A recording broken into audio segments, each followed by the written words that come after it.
এই নাম না জানা পাহাড়ি ফুলগুলো আমার ভীষণ প্রিয়। গোলাপ তো ভালো লাগেই, কিন্তু যখন পাহাড়ে ঘুরতে যাই আর এইরকম বিভিন্ন ধরনের ছোট্ট, ছোট্ট ফুল দেখি, যেগুলোর নাম জানি না কিন্তু ভীষণ ভালো লাগে। আমি তো সুযোগ পেলেই ছিঁড়ে কানে গুঁজে ছবি তুলি। আর এটা গাঁদা ফুল ছিল। কিন্তু ১ম এ দেখে একটু অন্যরকম মনে হচ্ছিল। পরে বুঝতে পারলাম এটা গাঁদা ফুল, তবে পাহাড়ে থেকে ও একটু পাহাড়ি হয়ে গেছে। এবার বলো, তোমাদের পাহাড় না সমুদ্র কোনটা বেশি প্রিয়? কমেন্টসে অবশ্যই জানিও কিন্তু। আর যদি আমাকে জিজ্ঞেস করো পাহাড় নাকি সমুদ্র, আমি কিন্তু বলবো দুটোই। আমার যেন দুটোই ভালো লাগে। যদি বলো কোনটা বেশি, আমি বলবো তবুও বারবার পাহাড় সমুদ্র দুটোই। আমার দুটোই ভীষণ ভালো লাগে।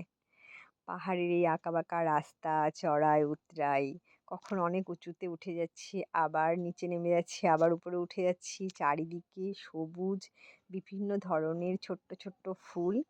এক একটা সময় যেন পাহাড়ের এক এক রকম রূপ, এক একটা দিকে তাকালে যেন এক এক রকম লাগছে। এটা ভীষণভাবে ভালো লাগায় আমাকে। আবার যখন সমুদ্রে যাই, সমুদ্রের ধারে ভোরবেলা হাঁটতে, সন্ধেবেলা বসতে, জোয়ার ভাটা দেখতে, তারপর শঙ্খ, ঝিনুক কুড়িয়ে নিতে এবং সমুদ্রের ধারে সন্ধেবেলা বসে মাছ ভাজা খেতে, সেটাও আমার ভীষণ ভালো লাগে। আমার দুটোই ভালো লাগে। আমি প্রকৃতিপ্রেমী, তাই প্রকৃতির মাঝে ঘুরতে একটু বেশি ভালোবাসি। তবে যেখানে ঘুরতে নিয়ে যাও না কেন, ঘুরতে যাওয়ার জন্য আমি এক পায়ে রেডি। আর প্রকৃতি একটু বেশিই ভালোবাসি। সেটা পাহাড়, জঙ্গল, সমুদ্র যাই হোক না কেন।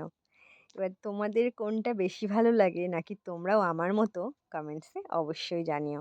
এবার যখন পাহাড়ে গেছিলাম একদম ঠান্ডা ছিল না, ভীষণ আরামদায়ক একটা ওয়েদার ছিল।